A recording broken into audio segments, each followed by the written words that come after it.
Hello friends, I am Jayant Deshmukh आणि परम एज्युकेशनमध्ये तुमचं सर्वांचं स्वागत करतोय. बरेच दिवसापासून आपण आता यूट्यूब चॅनल लॉन्च केलेलं आहे. बरेच दिवस म्हणजे 1, 2, 2.5, 3 महिने होत असतील आता.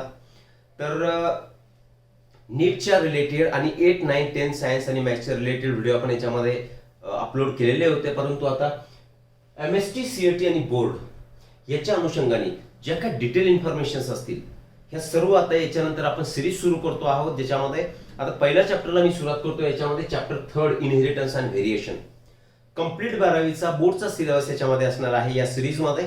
आणि MST CET रिलेटेड MCQच्या अनुषंगाने आपण हे सर्व व्हिडिओ तयार करणार.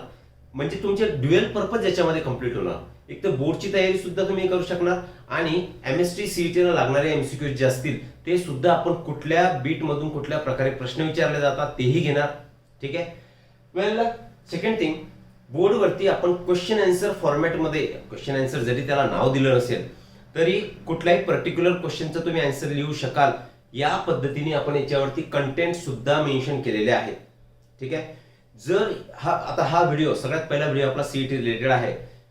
वेल, याच्या रिलेटेड कुठलेही सजेशन जर असतील तर तुम्ही परम एज्युकेशन युट्यूब चॅनलवरती आम्हाला सजेस्ट करू शकता, सो दॅट त्याच्यामध्ये आपल्याला सुधारणा, इम्प्रूव्हमेंट्स करता येतील. इम्प्रूव्हमेंट इन द सेन्स की तुम्हाला ज्या पद्धतीने MST CETचा सिलेबस हवा आहे त्या पद्धतीनेच आपण देणार. अँड माइंड इट, सगळ्यात सिम्पलेस्ट पद्धतीने, सगळ्यात सोप्यात सोप्या पद्धतीने प्रत्येक व्हिडिओ हा याच्यामध्ये एक्सप्लेन केलेला असणार आहे, जो याच्या अगोदर इनकेस तुमची तयारी झालेलीही नसेल, तुमचा बेसिक जरी क्लिअर नसेल तरी सुद्धा जर तुम्ही हे व्हिडिओ बघितले तर या व्हिडिओच्या माध्यमातून आय कॅन गॅरंटी यू तुम्ही फक्त कंप्लीट व्हिडिओज फॉलो करा, त्याच्या रिलेटेड दिलेल्या इन्फॉर्मेशन्स फॉलो करा. बायोलॉजी हे 100 मार्क्स तुम्हाला CET मध्ये आहे. त्याच्यामध्ये more than 90 marks you can chess.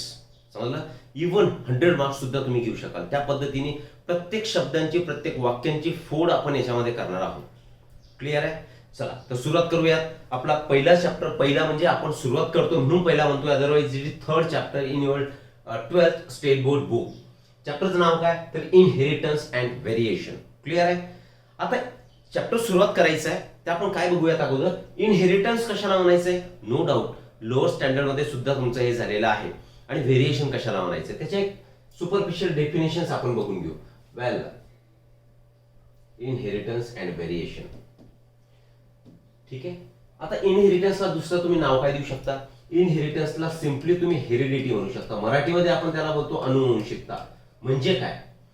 जे पालक असतात, पेरेंट्स असतात, पेरेंट्सचे कॅरेक्टर खालच्या जनरेशन मध्ये ट्रान्सफर होण्याची प्रोसेस म्हणजेच त्याला म्हणायचं तुम्ही इनहेरिटन्स ऑर हेरिडिटी.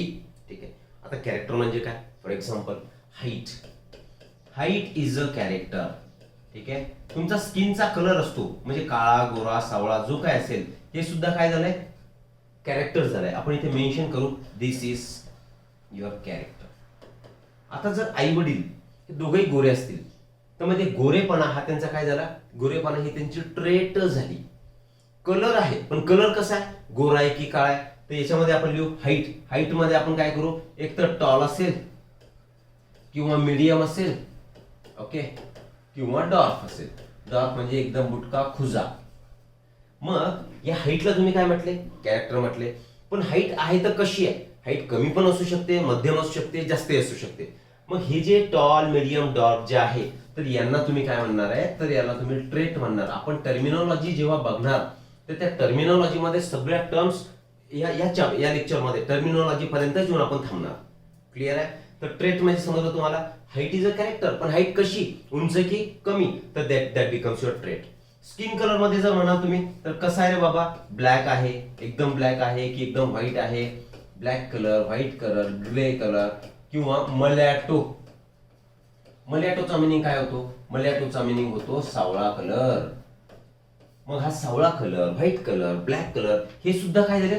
हे झाले ट्रेट. समजून घ्या कॅरेक्टर कशाला म्हणायचं आणि ट्रेट कशाला म्हणायचंय. Okay. Even your colour of hair, काहींचा डार्क ब्राऊन असेल, काहींचा ब्लॅक असणार आहे, काहींचे व्हाईटिश केस असतील, तर ते काय झाले? ट्रेट्स झाल्या. पण हेअर कलर काय झालं? कॅरेक्टर झालं. मग हे जे कॅरेक्टर आहेत, समजा मदर अँड फादर ते कसे दोघेही सुद्धा टॉल आहेत. मग त्यांचे मुलं, त्यांचा सन म्हणा किंवा त्यांचा डॉटर म्हणा, मुलगा म्हणा किंवा मुलगी म्हणा, ठीक आहे, ते सुद्धा कसे असतील, टॉल असतील. ओके, एक उदाहरण म्हणून सांगतोय.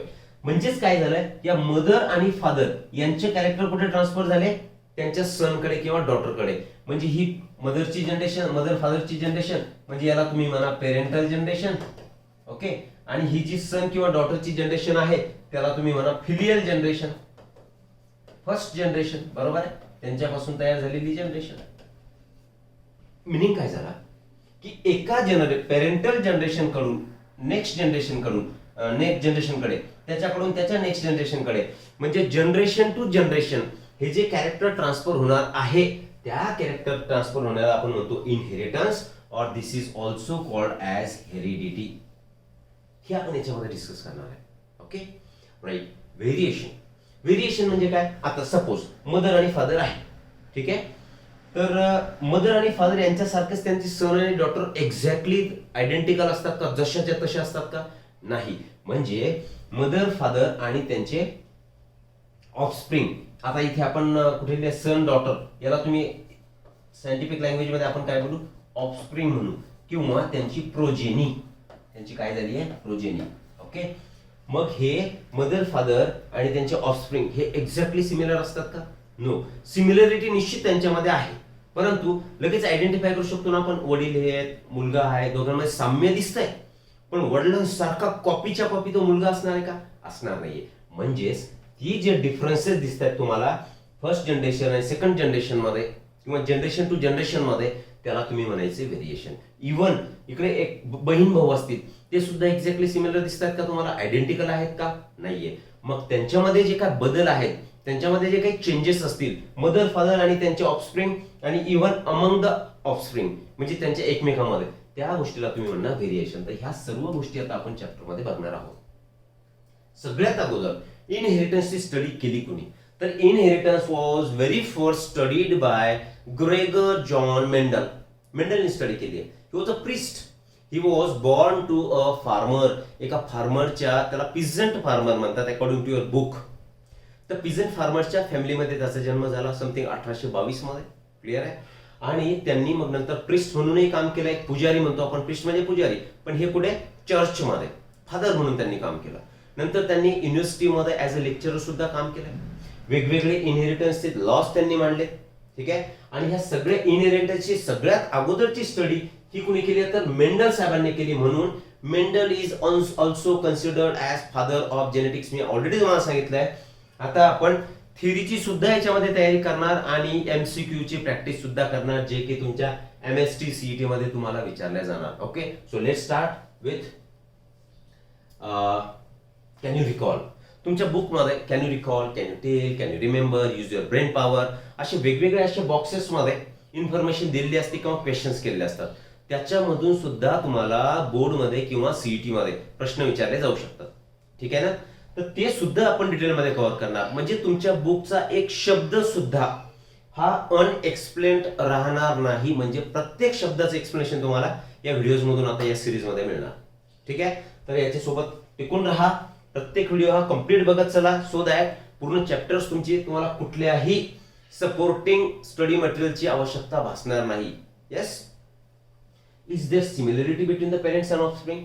आत्ताच आपण सांगितलं yes there is a similarity. फक्त ते कसे आहेत, आयडेंटिकल नाहीत, एक्झॅक्टली सारखे दिसत नाही, but there is a similarity. ठीक आहे. हे पहिल्या क्वेश्चनचा आन्सर झालाय. शॉर्ट मध्ये घेऊ आपण याला. What are the roles of chromosome in living organism. माहिती आहे तुम्हाला. For example this is your cell. Okay, this is a cell. Cell मध्ये काय प्रेझेंट असणार आहे बाबा. सेल मध्ये there will be presence of nucleus. हा न्यूक्लियस थोडासा मी मोठा घेतोय. This is your nucleus. Okay, nucleus मध्ये आपण काढूयात. न्यूक्लियस मध्ये एक क्रोमोझोम दाखवतोय मी इथे. दिस इज अ क्रोमोझोम. मेटाफेज मध्ये दिसतो खरं तर इथे सेंट्रोमियर यांच्यामध्ये. आणि या क्रोमोझोम मध्ये there is a presence of some helical structure. आणि त्या हेलिकल स्ट्रक्चरलाच तुम्ही काय म्हणता तर डीएनए म्हणताय. म्हणजे हा काय झालाय तुमचा डीएनए झालाय. हा काय तर क्रोमोझोम झालाय. सिक्वेन्स माहित असणं गरजेचं आहे, कारण कन्फ्युजन होणार. आणि डीएनए वरती जे प्रेझेंट असतील तर डीएनए वरती प्रेझेंट असणाऱ्या पार्टिकल्सला किंवा फॅक्टरला तुम्ही काय म्हणता, जीन्स म्हणता. Okay, just a second. तर जीन्स पर्यंत तुमची आयडिया क्लिअर आहे, राईट? म्हणजे आता तुम्हाला सिक्वेन्स लक्षात राहील का? हो. कसा? फॉर एक्झाम्पल सेल आहे, सेल मध्ये कोण? न्यूक्लियस, न्यूक्लियस मध्ये क्रोमोझोम, क्रोमोझोम वरती डीएनए, डीएनएच्या वरती कोण? जीन्स. आणि जे आत्ताच आपण बोललो जे काय कॅरेक्टर एका जनरेशन कडून दुसऱ्या जनरेशन कडे ट्रान्सफर होतात, तर ते सगळे कुणामुळे होत आहेत? तर these are because of your genes. ते सगळे कॅरेक्टर जीन्समुळे ट्रान्सफर होतात. मग आता आपल्याला प्रश्न काय विचारलाय की what are the roles of chromosome in living organism? Obviously chromosome bear DNA and on DNA there is a presence of genes. या क्रोमोझोम वरती डीएनए आणि डीएनए वरती जीन्स, म्हणजेच हेरिडिटीसाठी रिस्पॉन्सिबल असणारा फॅक्टर म्हणजेच इनडायरेक्टली काय झाला? तुमचा क्रोमोझोम झाला. आणि याच्यावरती जर जीन्स आहे तर आपल्याला माहिती आहे this genes are responsible for various characters, जसं की हाईट असेल, कलर असेल, इव्हन युअर इंटेलिजन्स. ठीक आहे, हे सगळे कॅरेक्टर आहेत. तर हे कॅरेक्टर कुणाच्या माध्यमातून चालत आहेत? तर जीन्सचं एक्सप्रेशन. म्हणजे जीन्स काहीतरी, जीन्स पासून एन्झाईम तयार होतील. एक मी लिहून टाकतो सुरुवातीला, तसं मॉलिक्युलर बेसिस मध्ये बघायचं होतं आपल्याला, पण याच्या संबंधी आहे म्हणून आता मी इथे लिहिले जीन्स. तर जीन्स काय करतात? जीन्स एन्झाईम्स तयार करतील. ओके, एन्झाईम्स काय करणार? Enzymes will synthesize protein. याच्या नंतरच्या चॅप्टर मध्ये आपण ते डिटेल मध्ये बघू. आणि प्रोटीन तयार होणे म्हणजेच there is a expression of character. Expression of character, character express होणार. हा एक ठोकताळा आहे, हा एक सिक्वेन्स आहे. तर या सिक्वेन्सला तुम्हाला लक्षात ठेवावं लागेल. क्लिअर आहे? बिलकुल लक्षात ठेवायचं. म्हणजे अल्टिमेटली जे कॅरेक्टर तुम्हाला दिसतंय, म्हणजे हाईट दिसली आहे, टॉल हाईट झाली, कुणामुळे झाली? जीन्समुळे झाली. का? जीन्सने एन्झाईम तयार केले, त्या एन्झाईमच्या मदतीने प्रोटीन तयार झाले, आणि प्रोटीन तयार झाले म्हणून ते कॅरेक्टर तुम्हाला दिसलं. तर हे जनरलायझेशन आहे. Clear up to this? Second question मिळाला तुम्हाला. Third question, how are the hybrid seeds produced? Hybrid seed हे कसे प्रोड्यूस करतात? पुढच्या स्लाइडला आपण बघू. हायब्रिड सीड, हायब्रिडचा अर्थ काय होतो रे? की दोन पेरेंट्सचे कॅरेक्टर एकत्र आणणे. समजा इथे P1 लिहितोय मी, पेरेंट 1, त्याचं आपण क्रॉसिंग करणार पेरेंट 2 सोबत. मग याचे कॅरेक्टर आणि याचे कॅरेक्टर, या दोघांचे कॅरेक्टर कसं असणार आहे? यांचं डिफरंट असणार आहे. आता ऍक्च्युली हायब्रिड तुम्हाला जेव्हा तयार करायचं असतं तर that is a sexual reproduction process. Sexual reproduction त्याच्यामध्ये होणार. आता यांचं फॉर एक्झाम्पल समजून घ्या, हा टॉल होता आणि पेरेंट 2 काय होता? डॉर्फ होता. हे टीटी काय, हे टीटी काय आपण समजून घेऊ नंतर. फक्त तुमच्या त्या क्वेश्चनचा आन्सर देऊ द्या. तर याच्यापासून गॅमेट तयार होणार, हा टी. याच्यापासून स्मॉल गॅमेट तयार होणार. याचं पूर्ण एक्सप्लेनेशन मी पुढे टर्मिनॉलॉजी मध्ये तुम्हाला देतोय. फक्त हा जो आपल्याला कॅन यू रिकॉल मधला जो क्वेश्चन आहे, लोअर स्टँडर्ड मध्ये शिकलेले, त्याला आपण कव्हर करू. तर या दोघांपासून जोही तयार होणार, तर याला तुम्ही म्हटले फॉर एक्झाम्पल टॉल. तर हा जो तयार झाला दोन पेरेंट्सच्या हायब्रिडायझेशन पासून प्रोडक्ट तयार झाला, त्याला तुम्ही म्हणायचं hybrid. This is how hybrid seeds are also produced. Hybrid seeds सुद्धा या पद्धतीनेच तयार करतात. क्लिअर आहे? ओके, पुढे जाऊयात. नेक्स्ट क्वेश्चन काय सांगतो? Which are the chromosomal disorders? Class 10 मध्ये वेगवेगळ्या डिसऑर्डर्स तुम्ही बघितल्या. तर क्रोमोझोम मध्ये जर काही प्रॉब्लेम झाले तर त्याच्या संबंधी जे काही डिसऑर्डर्स असणार आहेत त्याला तुम्ही म्हणणार क्रोमोझोमल डिसऑर्डर. कुठल्या क्रोमोझोमल डिसऑर्डर्स तुम्ही शिकले किंवा ऍटलीस्ट त्यांचे नाव बघितले? Down syndrome, it is a chromosomal disorder. Okay, then your Klinefelter syndrome. सिंड्रोमला डिसीज नाही म्हणत. Okay, syndrome is a collection of disorder असं म्हणू शकतो आपण. हेल्थ अँड डिसीज मध्ये ते कव्हर करू. टर्नर्स सिंड्रोम, ही वेगवेगळ्या क्रोमोझोमल डिसऑर्डर तुम्ही डिस्कस केलेले आहेत. ऍटलीस्ट त्यांची सुपरफिशियल आयडिया घेतलेली आहे. आणि हे जे क्रोमोझोमल डिसऑर्डर तुम्हाला होत आहेत, it is because of non disjunction during the crossing over. जेव्हा दोन क्रोमोझोम एकमेकांमध्ये त्यांचं जेनेटिक मटेरियल एक्सचेंज करणार आणि त्यावेळी जर ते एकमेकापासून सेपरेट झाले नाही तर तुम्हाला क्रोमोझोमल डिसऑर्डर होणार. कारण या क्रोमोझोमल डिसऑर्डर्स मध्ये नॉर्मली ह्युमन मध्ये किती क्रोमोझोम्स असतात? ह्युमन मध्ये 46 क्रोमोझोम्स आर देअर. मग याच्यामध्ये जर एखादा ऍड झालाय की वन क्रोमोझोम इज ऍडेड, तर ही नॉर्मल कंडिशन झाली का? ही नॉर्मल आहे. आता किती झाले? 47 झाले. किंवा एखादा डिलीट होऊन गेला, आता टोटल क्रोमोझोम किती आहेत? 45 आहेत. मग निश्चित याच्यापासून काहीतरी डिसऑर्डर तुम्हाला होणार, कुठला तरी डिसीज तुम्हाला होणार. आणि ह्या ज्या काही डिसऑर्डर्स असतात, ज्या क्रोमोझोमच्या कमी होण्याने किंवा वाढल्याने किंवा त्या क्रोमोझोमचं काय म्हणू आपण त्याला, त्याच्यामध्ये कुठले सेगमेंट असतील, ते सेगमेंटमध्ये म्युटेशन झाल्यानंतर ज्या काही डिसऑर्डर होतील त्या डिसऑर्डरला तुम्ही म्हणायचं क्रोमोसोमल डिसऑर्डर. तर कॅन यू रिकॉल, ह्या सगळ्या क्वेश्चनचे आन्सर तुम्हाला कळाले. प्रत्येक लाईनला, प्रत्येक क्वेश्चनला तुम्ही एमएसटी सीईटीचा क्वेश्चन कन्सिडर करू शकता. फॉर एक्झाम्पल, सिम्पलेस्ट क्वेश्चन विचारू शकतील, where is the location of genes, आणि तुम्हाला जर ऑप्शन दिला डीएनए दिलाय किंवा अजून काही 2-3 ऑप्शन दिले, तर सिंपली तुम्ही काय लिहिणार की genes are located on your DNA. Clear है? ओके, आगे बढ़ेंगे. Chromosomes and mechanism of inheritance. तुमच्या बुक मध्ये जसाही सिक्वेन्स दिला आहे त्या सिक्वेन्सनेच आपण जाणार. आता तुम्हाला इथे कंटेंट दिसत आहे. आता मेंडल विषयी जर तुम्हाला बोललं तर मेंडलची आपण इथे माहिती दिलेली आहे, म्हणजे तुम्ही त्याचा थेरोटिकल आन्सर सुद्धा लिहू शकता आणि याच्या रिलेटेड एमसीक्यूज असतील ते सुद्धा आन्सर करू शकाल. क्लियर आहे? Okay, just a second. Well, heredity और इनहेरिटन्स याची डेफिनेशन आपण ऑलरेडी बघितली आहे. काय सांगताय? Transmission of genetic information from generation to generation. एका जनरेशन कडून दुसऱ्याकडे, दुसरीकडून तिसरीकडे, तिसरीकडून नेक्स्ट जनरेशन, असं जे कॅरेक्टरचं ट्रान्समिशन होतंय त्यालाच तुम्ही हेरिडिटी किंवा काय म्हणणार, इनहेरिटन्स म्हणणार. तर फादर ऑफ इनहेरिटन्स और फादर ऑफ जेनेटिक्स हे जीन्सच्या संबंधी आहे, म्हणून फादर ऑफ जेनेटिक्स आपण कुणाला म्हटलोय, तर father of genetics is Gregor. याला योहान म्हणतात, जॉन म्हणून टाका, जाऊ द्या तिकडे. Mendel is a father of genetics. Y? कारण सगळ्यात अगोदर इनहेरिटन्सची स्टडी जी केली आहे ती मेंडलने केली आहे. Inheritance was studied by Mendel for the first time. Inheritance was first time, सगळ्यात अगोदर first time studied by Mendel. मग ही इनहेरिटन्सची स्टडी करते वेळी मेंडलने काय केलं असावं? आपण ऑलरेडी त्याची माहिती दिली आहे की मोराविया या गावामध्ये 1822 मध्ये त्याचा जन्म झाला. पिजन फार्मर त्यांचा होता, बरोबर आहे.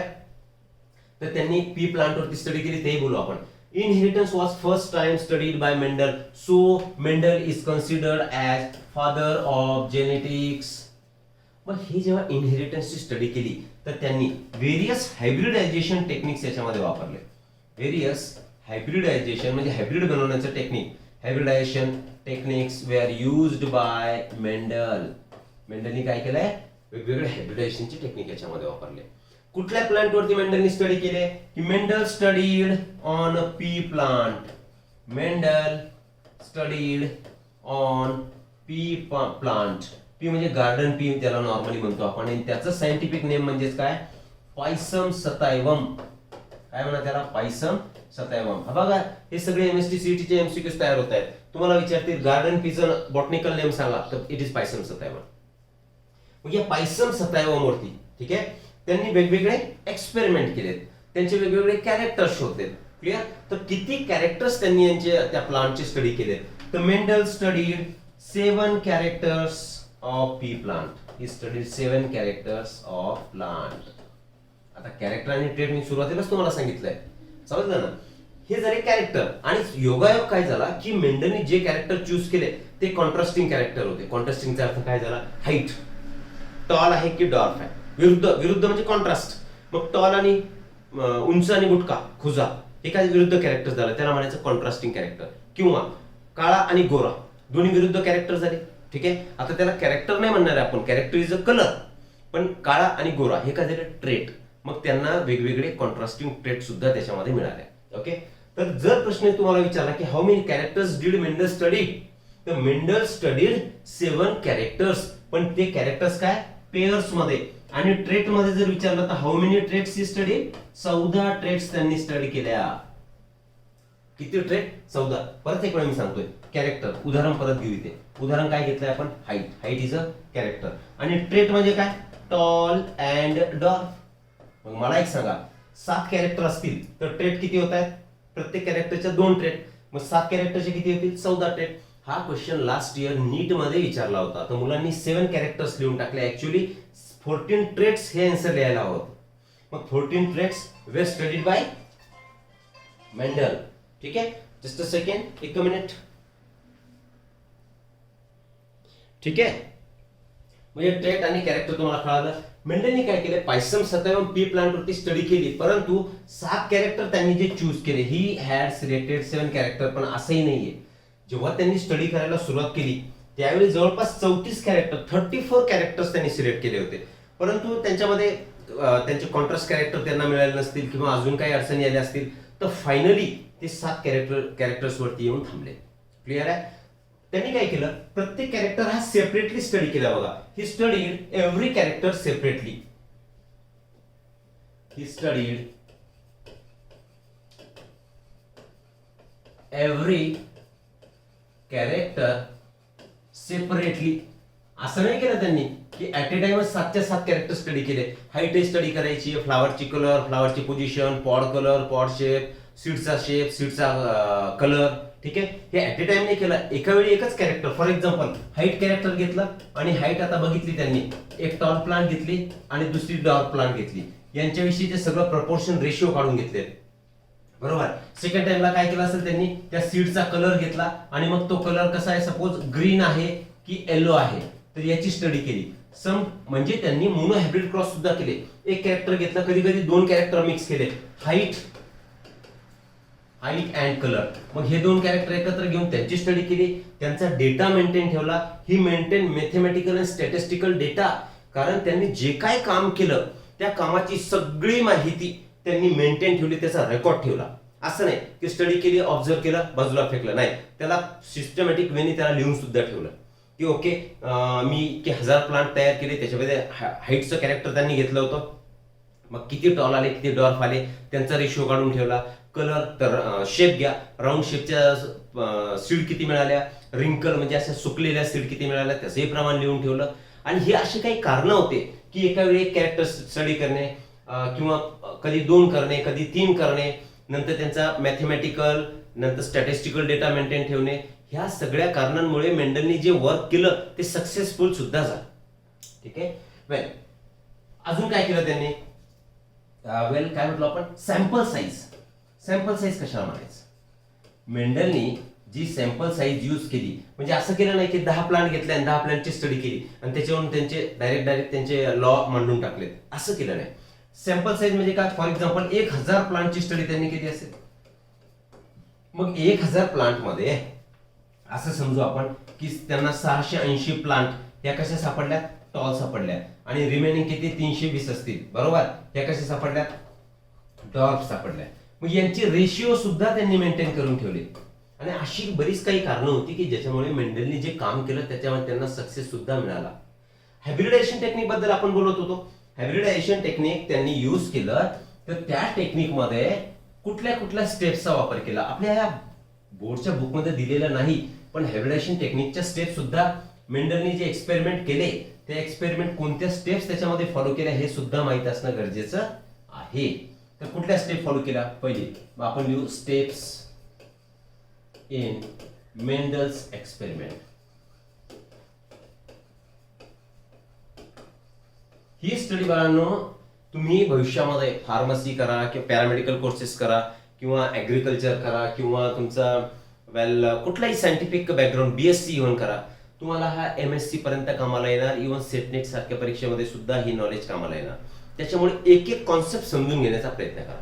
हे कुठल्या स्टेप्स त्यांनी वापरल्या, सगळ्यात अगोदर त्यांनी पेरेंट सिलेक्ट केले, करावं लागतील ना, सिलेक्शन ऑफ प्युअर पेरेंट.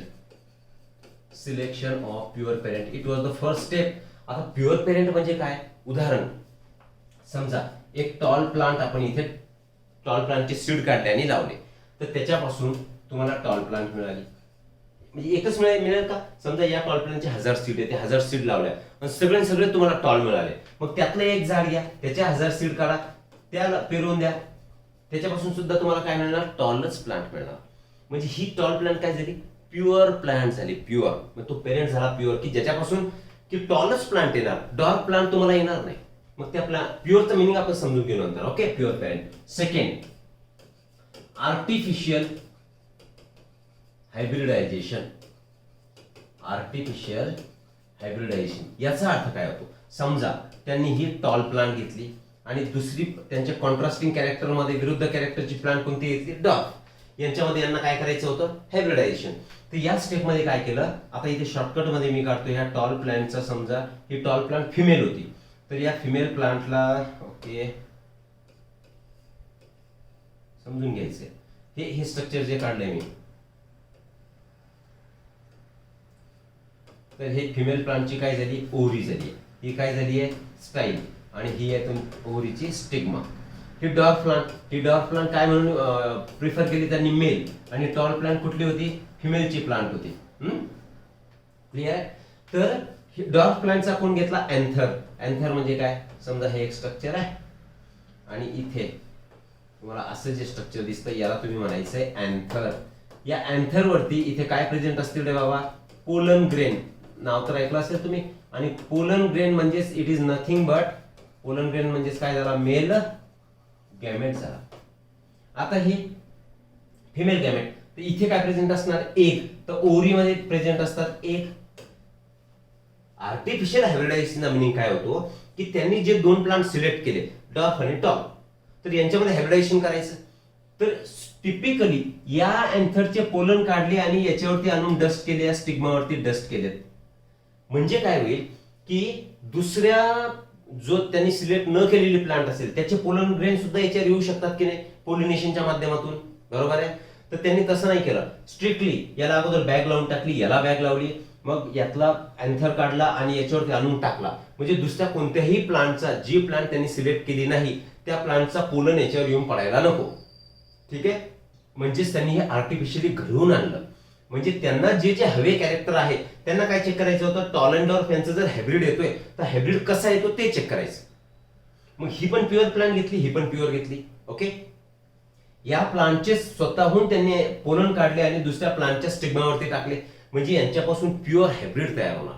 की या दोन प्लांटचेच कॅरेक्टर त्या हायब्रिड मध्ये असणार, जी सिलेक्ट केली नाही त्याचं असणार नाही. मग याला म्हणायचं आहे आर्टिफिशियल हायब्रिडायझेशन. तिसरी स्टेप काय, सेल्फिंग. सेल्फिंगला म्हणायचं तुम्ही नॅचरल हायब्रिडायझेशन, किंवा त्यांना म्हणू आपण नॅचरल पोलिनेशन वगैरे. आता त्या लँडच्या एरियामध्ये, त्या शेतामध्ये त्यांनी जितके काय झाड लावले होते तर कोणत्याही झाडाचं येऊन त्याच्यावरती लँड होऊ शकेल, त्याला म्हणायचंय natural process, natural pollination, that is selfing. या 3 स्टेप मध्ये त्यांनी प्रत्येक एक्सपेरिमेंट केले. कोणते एक्सपेरिमेंट केले त्यांनी, मोनो हायब्रिड एक्सपेरिमेंट केला याच्यामध्ये, बघू आपण मोनो हायब्रिड म्हणजे काय. नंतर डायहायब्रिड एक्सपेरिमेंट सुद्धा केला, ट्राय हायब्रिड क्रॉस सुद्धा त्यांनी त्याच्यामध्ये बघितले. आता तुमचं या ट्राय हायब्रिड वगैरे तुम्हाला या 12वीच्या लेवलला स्टडीसाठी नाहीये. सांगण्याचा मुद्दा, या 3 स्टेप्स मध्ये त्यांनी हायब्रिडायझेशनचे टेक्निक केले. आणि त्यांनी सांगितलं, अजून एक गोष्ट त्यांनी सांगितली, आपल्याला खरं तर सगळ्या गोष्टी बघायच्याच आहेत. आता हे फादर ऑफ जेनेटिक्स कळालं तुम्हाला, इनहेरिटन्स त्यांनी शोधून काढलं फर्स्ट टाइम, त्यांची फॅमिली कळाली, तर हे तुम्ही इथे बघून घेऊ शकता. त्यांनी सगळा डेटा मॅथमॅटिकली आणि स्टॅटिस्टिकली सुद्धा मेंटेन ठेवला होता. पुढे जाऊ. Mendel postulated the principles of heredity, which then became the fundamental laws of heredity. मग त्यांनी जे काय इनहेरिटन्सच्या स्टडी केल्या त्याच्यावरून त्यांनी काय केलंय, त्याचे प्रिन्सिपल्स मांडले, प्रिन्सिपल्स ऑफ हेरिडिटी. तर त्या प्रिन्सिपल्स मध्ये त्यांनी काय सांगितलं की ओके, समजा हे मदर आहे, हे फादर आहे, तर त्यांच्यापासून हा सन तयार झालाय. ठीक आहे. तर यांचे कॅरेक्टर या सन मध्ये आले, मदरचे आले, काही फादरचे कॅरेक्टर आले. तर खालच्या जनरेशन मध्ये डायरेक्ट ते कॅरेक्टर गेले नाही. आता मेल आणि फिमेल यांच्यामध्ये काय होणार, सेक्शुअल रिप्रोडक्शन होणार. काय होणार, सेक्शुअल रिप्रोडक्शन. मग सेक्शुअल रिप्रोडक्शन कोणाच्या मदतीने होतं, एक तर मेल गॅमेट, मेलचे मेल गॅमेट्स. ओके. या केसमध्ये आपण काय म्हणू, प्लांटच्या केसमध्ये त्याला म्हणतो आपण पोलन. आणि फिमेल गॅमेट जे असतील, फिमेल गॅमेट्स, तर फिमेल गॅमेट्स कोण असतात रे बाबा, female gametes R eggs.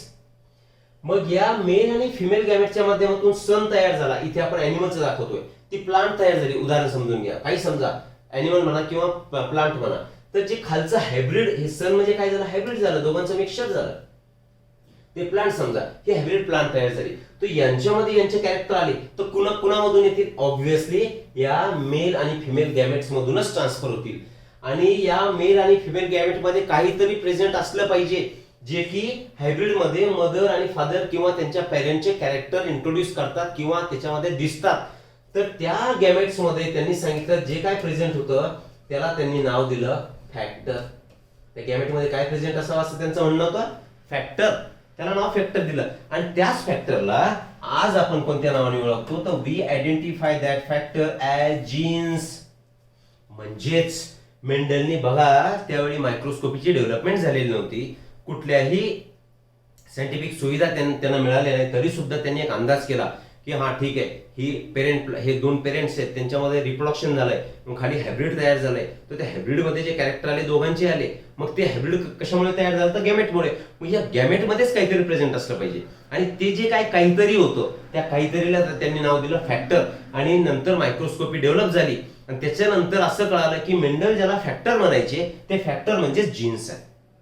This is the greatness of Mendel's work, right. चलो इधर बढ़ेंगे.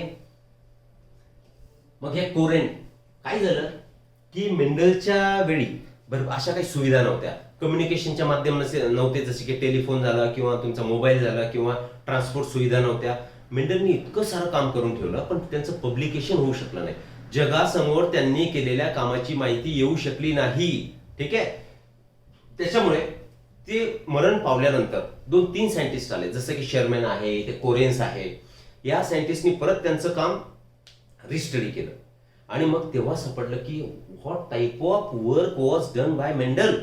मेंडलने किती मोठं काम करून ठेवलं होतं, बरोबर की नाही. आणि मग या 3 सायंटिस्टनी वेगवेगळे लॉज प्रोड्यूस केले, आणि त्यालाच म्हणतो आपण मेंडल्स लॉज ऑफ इनहेरिटन्स. जसं की law of dominance, law of segregation, law of independent assortment, right. नंतर he propose that factors are particulate in nature. बघितलं आपण. Mendelian factors are now termed as genes. इथे सांगितलंय मी. These factors occur in pairs in the parents and segregate from each other during the gamete formation without blending or mixing. Blending म्हणजे mixing. काय म्हणणं होतं यांचं की हे जे जीन्स आहे, फॉर एक्झाम्पल मी इथे लिहिले टॉल. ठीक आहे. तर आपण सांगितलं टॉल काय झालं, ही ट्रेट झाली. ओके. आणि हे ट्रेट म्हणजेच का कुणाचं कॅरेक्टर, कोणतं कॅरेक्टर झालं याचं, हाईट. हाईट कशी आहे, टॉल आहे, हे कॅरेक्टर झालं. तर हे कॅरेक्टर कोण कंट्रोल करताय, जीन्स. असं समजू आपण की टी जीन आहे, हा टी फॅक्टर किंवा टी जीन ज्यांनी टॉल हे कॅरेक्टर दाखवलं. तर हे जे जीन्स असतात they are always present in pair. हे पेअर मध्ये असणार आहे, एकटा जीन कधीच प्रेझेंट नसणार. असं असेल हे, हा जरा टॉलचा, आणि दुसरं लिहितोय मी ते डॉर्क, म्हणजे जी खुजी प्लांट असेल त्यांच्यामध्ये अशी जीन्स प्रेझेंट असतील, स्मॉल टी. पण सिंगल प्रेझेंट असणार का, नाही. Genes are always present in pairs. Okay. Genes कशा असणार, तर पेअर मध्येच प्रेझेंट असतील. म्हणून काय म्हटलं की ते फॅक्टर असतील ते पेअर मध्ये प्रेझेंट असतात. आता असं समजू की हे पेअर मध्ये प्रेझेंट आहे. आता यांच्याच पासून काय तयार होणार, यांच्यापासून तयार होणार गॅमेट. कारण गॅमेट कसा असतो, हॅप्लॉइड. हॅप्लॉइड म्हणजे त्याच्यामध्ये एकच सेट असणार आहे. तर मग यांच्यामध्ये हा सेपरेट होऊन जाईल आणि या गॅमेट मध्ये हा सेपरेट होऊन जाईल. These are gametes. समजलं मी काय म्हटलो. मग मला एक सांगा, इथे तुम्हाला सोबत दिसत आहे, पेअर मध्ये आहे, पण एकमेकात जर मिक्स झाले असते तर जेव्हा गॅमेट तयार होतात तर गॅमेट मध्ये सेपरेटली ते गेले असते का, नाही. एकाच गॅमेट मध्ये दोघेही एंट्री केली असते. मग याचा मिनिंग काय झाला की genes are present in pairs but they do not mix with each other. म्हणजे त्याला ब्लेंडिंग म्हणतो आपण. आणि जेव्हा गॅमेट तयार होतात तर ते इंडिपेंडेंटली ते सेपरेट होऊन जातात, सिग्रिगेट होऊन जातात. हा जरा मिनिंग क्लिअर होतो दिस. चलो हीच आता रिझन्स फॉर मेंडल सक्सेस. मेंडलला सक्सेस का मिळाला, अगोदर आपण सांगितलं की त्यांनी सॅम्पल साईज मोठी घेतली होती, खूप सारे plant at a time study केले.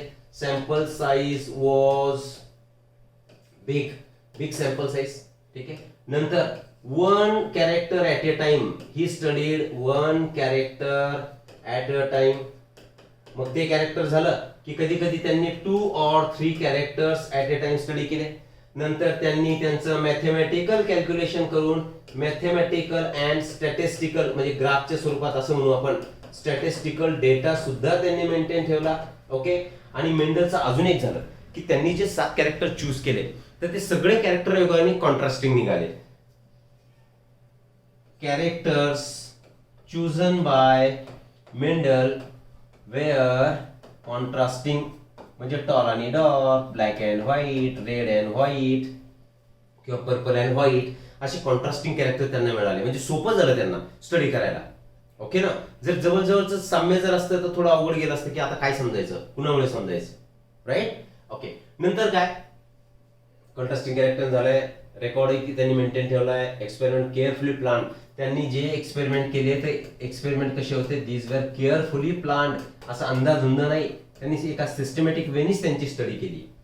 नंतर जीन्स जे होते, genes factors are located on separate chromosomes and these factors are transmitted from generation to generation. हे जे फॅक्टर्स होते तर हे सेपरेट क्रोमोझोम वरती प्रेझेंट होते, म्हणजे ते सेपरेट होताना इंडिव्हिज्युअली सेपरेट झाले आणि जनरेशन टू जनरेशन सुद्धा ट्रान्सफर होत गेलं. तर हे सगळे कारण होते की ज्याच्यामुळे मेंडलला काय मिळालं, सक्सेस. तर दिस इज द आन्सर. समजा थेअरीमध्ये विचारलं reason give the write note on reasons for Mendel success, तर हे त्याच्यामध्ये तुम्ही आन्सर लिहिणार. आणि याच्यामध्ये एमएसटी सीईटीच्या अँगलनी जर आपण विचार केला तर काय काय प्रश्न विचारतील की how many characters, no no no no, how many pairs of characters Mendel studied at a time, तर single character, sometimes 2 or 3 character. ठीक आहे. कोणत्या प्रकारचा डेटा मेंटेन ठेवला, तर मॅथमॅटिकल स्टॅटिस्टिकल डेटा. मी म्हणजे एका लाईनचा मी तुम्हाला समजून सांगतोय. नंतर त्यांनी कॉन्सेप्ट दिल्या डॉमिनन्स काय आणि रिसेसिव्हनेस काय, ह्या सुद्धा त्यांनी कॉन्सेप्ट दिल्या. ज्यावेळी डॉमिनंट आणि रिसेसिव्ह ह्या टर्मिनॉलॉजी आपण बघणार त्यावेळी ते सुद्धा चांगल्या प्रकारे एक्सप्लेन करू. पुढे जाऊ. हे कारण होते मग सक्सेस होण्याचे. जे 7 कॅरेक्टर त्यांनी स्टडी केले. सी हिअर, आता इथे दिसतात तुम्हाला एक कॅरेक्टर. कोणते कॅरेक्टर आहेत रे बाबा? सीडचा shape is a character, seed colour, pod shape, pod colour, pod म्हणजे शेंग. ओके. फ्लावर कलर, फ्लावरचं लोकेशन कुठे आहे, एक्झिल आहे की टर्मिनल आहे, आणि प्लांटची हाईट किती आहे. किती कॅरेक्टर झाले बघा? 1 2 3 4 5 6 आणि 7 हे कॅरेक्टर स्टडी केले. आणि ऑलरेडी आपण काय सांगितलं, कॅरेक्टर कसे होते, कॉन्ट्रास्टिंग, विरुद्ध. जसं एक कॅरेक्टर राऊंड, दुसरं रिंकल, एकदम गोल, एकदम सुकलेला. येलो कलर हा सीडचा कलर, डॉमिनंट कलर आहे. डॉमिनंट रिसेसिव्ह जेव्हा आपण बघू, तुम्ही बघितलेलं आहे खरं तर, पण त्या टर्मिनॉलॉजी परत परत रिपीट व्हायला नको म्हणून मी त्या टर्म्सच्या माध्यमातूनच त्याला एक्सप्लेन करेन. येलो आणि ग्रीन हे कॉन्ट्रास्टिंग कॅरेक्टर आहे.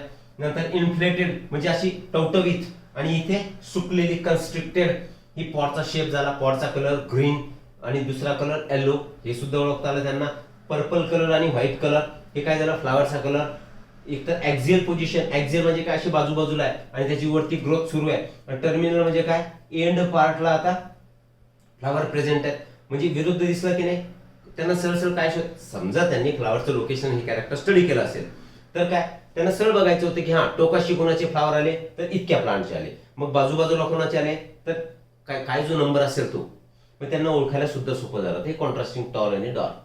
तर ह्या सगळ्या राऊंड रिंकल आणि हे सगळे आहेत, तर यांना तुम्ही काय म्हणायचंय, ट्रेट्स म्हणायचंय. आता मिनिंग क्लिअर आहे कॅरेक्टर आणि ट्रेटचा. कॅरेक्टर म्हणजे समजा शेप, तर शेप कसा, राऊंड, राऊंड काय झाली, ट्रेट. कसा आहे शेप, रिंकल, हे सुद्धा काय झालं, ट्रेट. ओके. आणि याच्यामध्ये डॉमिनंट रिसेसिव्ह आपण बघून घेऊ. जे कॅरेक्टर पहिल्या जनरेशन मध्ये दिसणार ते डॉमिनंट, आणि जे पहिल्या जनरेशन मध्ये दिसणार नाही ते कॅरेक्टर रिसेसिव्ह. ठीक आहे. चला आगे बढ़ेंगे. Now genetic terminology. आता हे चॅप्टर जर नीट समजून घ्यायचं असेल तर हे जे प्रत्येक टर्म आहेत, आता कॅरेक्टर तुम्हाला कळालेले, ट्रेट कळाले, फॅक्टर सुद्धा कळाले, जीन सुद्धा कळाले. हे सगळे एक एक शब्दाचे अर्थ जेव्हा तुम्हाला क्लिअर होतील त्यावेळी पूर्ण जेनेटिक शिकण्यासाठी तुम्हाला सोपं होईल. Okay right. तर सगळ्यात पहिलं कॅरेक्टर कुठलं आहे आपलं, I mean your genetic terminology. तर सगळ्यात पहिली जेनेटिक टर्मिनॉलॉजी, टर्मिनॉलॉजी म्हणजे त्यांचे शब्द आणि त्यांचे मिनिंग. तर सगळ्यात अगोदर आहे कॅरेक्टर. ऑलरेडी मी तुम्हाला सांगितलंय, स्पेसिफिक फीचर ऑफ ऑर्गॅनिझम. ते पर्टिक्युलर फीचर आहे, वैशिष्ट्य आहे की उंच हाईट आहे किंवा हाईट आहे, हाईटेड दिसतोय चांगला, किंवा त्याचा कलर काळा आहे गोरा आहे, ते सगळ्यांना तुम्ही काय म्हणणार, कॅरेक्टर म्हणणार. ठीक आहे. ट्रेट सांगितलं आपण. समजा हाईटला जर तुम्ही कॅरेक्टर म्हटले, stem height of that P plant, ठीक आहे ना. तर ही हाईट जर असेल तर हाईट मध्ये हाईट कशी असणार आहे, तर टॉल असेल, किंवा एक कशी असणार आहे, सॉरी टॉल असेल, किंवा दुसरी कशी असणार आहे, डॉर्फ, म्हणजे उंच असेल किंवा खुजी असेल. मग हे खुजी, उंच किंवा टॉल आणि डॉर्फ हे म्हणजेच काय झाले तुमची, तर याला तुम्ही ट्रेट म्हणणार. इथे टॉल आणि dwarf these are traits. Very simple. Next बघितलं आपण factor. Unit of heredity. Unit of heredity म्हणजे काय की जे गॅमेट्स होते, suppose this is a male gamete, हा मेल गॅमेट धरून घ्या, याला म्हणू आपण स्पर्म. प्लांटच्या केसमध्ये आपण याला बोलणार पोलन. तर यांच्यामध्ये एक काहीतरी प्रेझेंट असणार आहे, याच्यामध्ये क्रोमोझोम्स असतील, त्याच्यावरती डीएनए, त्याच्यावरती जीन्स. तर याच्यामुळे कॅरेक्टर ट्रान्सफर होते खालच्या जनरेशन मध्ये, त्याला तुम्ही फॅक्टर म्हणा. म्हणजेच इनहेरिटन्सचा जे युनिट असेल, ज्या माध्यमातून इनहेरिटन्स किंवा हेरिडिटी एका जनरेशन कडून दुसऱ्या जनरेशन कडे जाते, त्यालाच तुम्ही म्हणा फॅक्टर. आणि तोच फॅक्टर आज आपण त्याला काय म्हणतो, तर जीन म्हणतो. जीन हे सुद्धा आपण एक्सप्लेन केलंय. तर जीन म्हणजे काय, it is a particular segment of DNA. सांगितलं आपण डीएनए वरती कोण प्रेझेंट आहे, जीन्स प्रेझेंट आहे. पण त्या डीएनएचा पर्टिक्युलर एक भाग म्हणजेच काय झाला तुमचा gene, and that is responsible for inheritance and expression of character. सुरुवातीला जर तुम्हाला आठवत असेल तर आपण असं लिहिलं होतं जीन्स, मग एन्झाईम्स, मग प्रोटीन्स, आणि मग त्यांच्यापासून काय एक्सप्रेस होणार तर कॅरेक्टर एक्सप्रेस होणार. याला म्हणायचं तुम्ही जीन्स. ओके, पुढची ॲलेली ऑर ॲलेलोमॉर्फ. कशाला म्हणायचं, आता तेच कॅरेक्टर आपण घेऊ टॉल. तर टॉलचे जीन आपण कसे दाखवले का genes are always present in pair, ते पेअर मध्ये प्रेझेंट असणार आहेत. बरोबर आहे. म्हणजेच हे काय झाले, आता हे टीटी असू शकतील किंवा असे सुद्धा असू शकतील किंवा हे असे सुद्धा असू शकतील, पण या केसमध्ये आपण याला काय म्हणणार डॉर्फ म्हणणार. तर हे जे पेअर मध्ये दिसत आहेत हे सगळे काय झाले तुमचे जीन्स झाले, जीन्स. बरोबर आहे. याला जीन्स म्हटले पण जीन्सच्या पेअर झाल्या. मग हा याचा अल्टरनेट फॉर्म झाला, हा याचा अल्टरनेट फॉर्म झाला. हा स्मॉल टीचा, स्मॉल टी कॅपिटल टीचा, हा याचा अल्टरनेट फॉर्म, हा याचा अल्टरनेट फॉर्म. मग त्याला पर्यायी. ठीक आहे. तर असे जे पेअर मध्ये प्रेझेंट असणारे अल्टरनेट फॉर्म्स ऑफ जीन्स आहेत त्यालाच तुम्ही म्हणायचं ॲलेली किंवा that is the short form of allelomorph. कशा शॉर्ट फॉर्म आहे, ॲलेलोमॉर्फचा शॉर्ट फॉर्म आहे. क्लिअर आहे. आता जर समजून घ्यायचं ॲलेली तर आपण काय करू, इथे दोन मी क्रोमोझोम काढतो, कारण क्रोमोझोम वरती डीएनए आहेत, हे दोन क्रोमोझोम. आता असं समजू की हा टी इथे प्रेझेंट आहे, genes are always present in pair. पण हे जे क्रोमोझोम मी इथे काढले तर हे क्रोमोझोम कोणते आहेत, होमोलॉगस क्रोमोझोम. Homologous chromosome. कशाला म्हणायचं होमोलॉगस क्रोमोझोम, होमोलॉगस क्रोमोझोम तुम्ही त्याला म्हणणार की ज्यांचं स्ट्रक्चर सारखं आहे, फंक्शन सारखं आहे आणि त्यांच्यामध्ये जे जीन्स प्रेझेंट आहेत ते सुद्धा सारखे आहेत. म्हणजेच मॉर्फोलॉजिकली, मॉर्फोलॉजी म्हणजे बाहेरून दिसताना, जेनेटिकली म्हणजे त्यांच्यामध्ये प्रेझेंट असणारे जीन्स जेनेटिकली आणि त्यांचं स्ट्रक्चर सुद्धा सेम असणार, म्हणून आपण म्हणू स्ट्रक्चरली. तर मॉर्फोलॉजिकली, जेनेटिकली आणि स्ट्रक्चरली सिमिलर क्रोमोझोम, सारखे क्रोमोझोम जे असतील त्यांना तुम्ही म्हणायचं होमोलॉगस क्रोमोझोम. मग हे होमोलॉगस क्रोमोझोम आहेत. तर इथे टी प्रेझेंट असेल तर चान्स काय, एका पर्टिक्युलर लोकेशनला दुसरा टी प्रेझेंट असणार. तर त्याला म्हणतो आपण लोकाय, लोकस. लोकस म्हणजे पोझिशन, एका पर्टिक्युलर पोझिशनलाच ते टी प्रेझेंट असतील. मग याचा अल्टरनेट फॉर्म हा झाला. मग एकमेकांचे काय झाले, एलेल्स झाले. ओके. दुसरा घेऊ आपण, असंही असू शकेल टीएनटी. मग हे सुद्धा अल्टरनेट फॉर्म झाले पण पर्टिक्युलर लोकेशनला प्रेझेंट आहे, म्हणजे ते पेअर मध्ये प्रेझेंट आहे. मग हे सुद्धा एकमेकाचे काय झाले तर एलेली झाले. दुसरं उदाहरण घेऊ, या ठिकाणी समजा जी असेल आणि ते स्मॉल जी असेल, एका पर्टिक्युलर सेगमेंट मध्येच तुम्हाला प्रेझेंट दिसतील, हे सुद्धा काय झाले एलेली झाले. म्हणजेच to or more alternative form of given gene, a given gene are called as allele of each other. ते एकमेकांचे काय झाले allele झाले.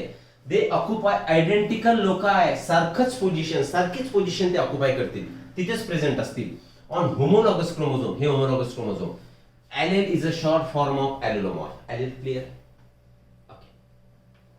Dominant कशाला म्हणायचं, वेल इथे समजून घेऊ. याचा स्क्रीनशॉट घेऊन घ्या तुम्ही, मी याला रब करेल.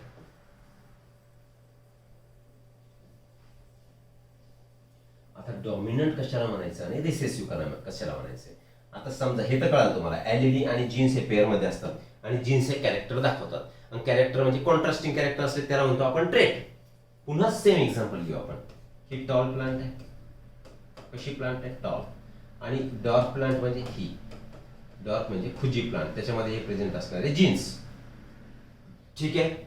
हे कोण झाले, हे झाले पेरेंट्स. या पेरेंट्सची ही जनरेशन झाली, त्यांच्यामध्ये तुम्ही काय करणार क्रॉसिंग करणार. मग या जनरेशनला तुम्ही काय म्हणायचे P1 जनरेशन, म्हणजे फर्स्ट पॅरेंटल जनरेशन. ही पॅरेंटची जनरेशन आहे. ओके. ओके. आपल्याला बघायचं डॉमिनंट म्हणजे काय. आता हे गॅमेट म्हणजे सांगेल मी तुम्हाला, याच्यापासून एक गॅमेट तयार होणार, कारण हेही बोललो आपण हे दोन्ही आयडेंटिकल आहेत, सारखे आहेत. मग हा टी जरी बाहेर आला आणि हा जरी आला तर काही फरक पडेल का, कारण याच्यामध्ये सारखेच कॅरेक्टर आहे, याच्यामध्ये सारखेच कॅरेक्टर आहे. म्हणजे दोन पैकी, कारण हे बोललो आपण ते जीन पेअर मध्ये पण ते गॅमेट जेव्हा तयार होतात तर सेपरेट होऊन जातात. मग हे सेपरेट होईल, तर हा टी आला तर या टीला आपण इथे काय म्हणू गॅमेट म्हणू. समजतं मी काय म्हणतो, हे दोन्ही सारखे टी आहे म्हणून एकच टी आला, हे दोन्ही सारखे टी दिसतात म्हणून याच्यामधून सुद्धा एकच टी आला, याला सुद्धा तुम्ही काय म्हणा गॅमेट म्हणा. आता सेक्शुअल रिप्रोडक्शनचा प्रकार आहे, तर सेक्शुअल रिप्रोडक्शन मध्ये यांचं काय होणार फर्टिलायझेशन, मिक्सिंग होणार. तर यांच्या आता परत ते एकत्र येतील, मिक्स होतील का, मिक्स होणार नाही, एकत्र येतील.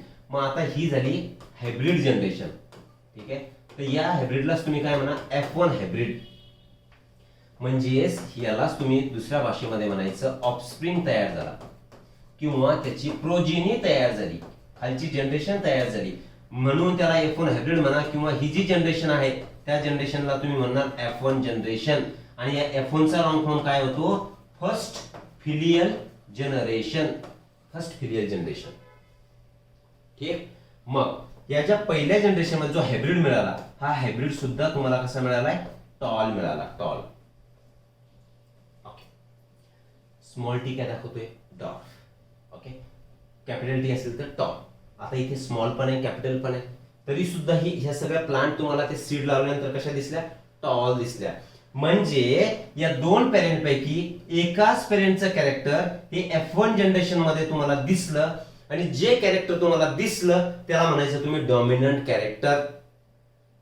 तुम्हाला हे कॅरेक्टर इथे या जनरेशन मध्ये दिसलं का? कारण या जनरेशन मध्ये जे काही 100, 200, 500 झाड आले असतील सगळे टॉल होते. ठीक आहे. मग सगळे टॉल होते म्हणजे टॉलनेस कॅरेक्टर तुम्हाला दिसलं कोणत्या जनरेशन मध्ये? F1 जनरेशन मध्ये. मग जे F1 जनरेशन मध्ये कॅरेक्टर तुम्हाला दिसतं त्याला तुम्ही म्हणायचं डॉमिनंट कॅरेक्टर किंवा डॉमिनंट म्हणा. आता इथे हा कॅपिटल टी दिसतोय, इथे स्मॉल टी दिसतोय, हे एकमेकांचे कोण आहेत? ॲलेली आहेत, ऑल्टरनेट फॉर्म आहे. पण या कॅपिटल टीनी या कॅपिटल टीचं कॅरेक्टर काय? टॉल. तर ते कॅरेक्टर आपल्याला दिसलं. दुसऱ्या स्मॉल टीचं कॅरेक्टर दिसलं का? डॉर्फ. नाही दिसलं. मग हे सोबत जरी प्रेझेंट असले तरी एक जीन हा डॉमिनंट होता आणि दुसरा डॉमिनंट होता म्हणजे काय? एका जीनचं कॅरेक्टर दिसलं F1 जनरेशन मध्ये म्हणून त्या जीनला तुम्ही म्हणणार डॉमिनंट जीन किंवा डॉमिनंट ॲलेली. क्लिअर. आणि ज्याचं कॅरेक्टर तुम्हाला F1 जनरेशन मध्ये दिसलं नाही किंवा ज्या जीनचं कॅरेक्टर हे सप्रेस झालं, हिडन झालं, तर ते जे असणार त्याला तुम्ही म्हणणार रिसेसिव्ह जीन. जरी ते सोबत असले तरी सुद्धा एकाने दुसऱ्याचं कॅरेक्टर सप्रेस केलं आणि दुसरा प्रेझेंट असल्यामुळे याचं कॅरेक्टर सप्रेस झालं. ज्याचं कॅरेक्टर सप्रेस झालं तो रिसेसिव्ह आणि ज्याचं कॅरेक्टर F1 जनरेशन मध्ये दिसलं तो dominant. It is an allele that expresses its a trait. काय ट्रेट होती? Tallness. Even in the presence of alternate allele. याने याचं कॅरेक्टर दाखवलं, याने याची ट्रेट दाखवली. कारण हाईट आणि डॉर्फ टॉल अँड डॉर्फ ह्या ट्रेट आहेत. Character is height. तर यांनी दोघं जरी सोबत आहेत यांनी याची ट्रेट दाखवली, मग ज्याने दाखवली तो डॉमिनंट. आणि ज्याची हाईट झाली, लपून गेली, सप्रेस झाली, दिसली नाही त्याला तुम्ही म्हणा रिसेसिव्ह. पण सोबत आहेत की नाही? Yes, they are present together. Well, रिसेसिव्हचा अर्थ हे कळाला तुम्हाला? What is recessive? This allele is not expressed in the presence of alternate ॲलेल.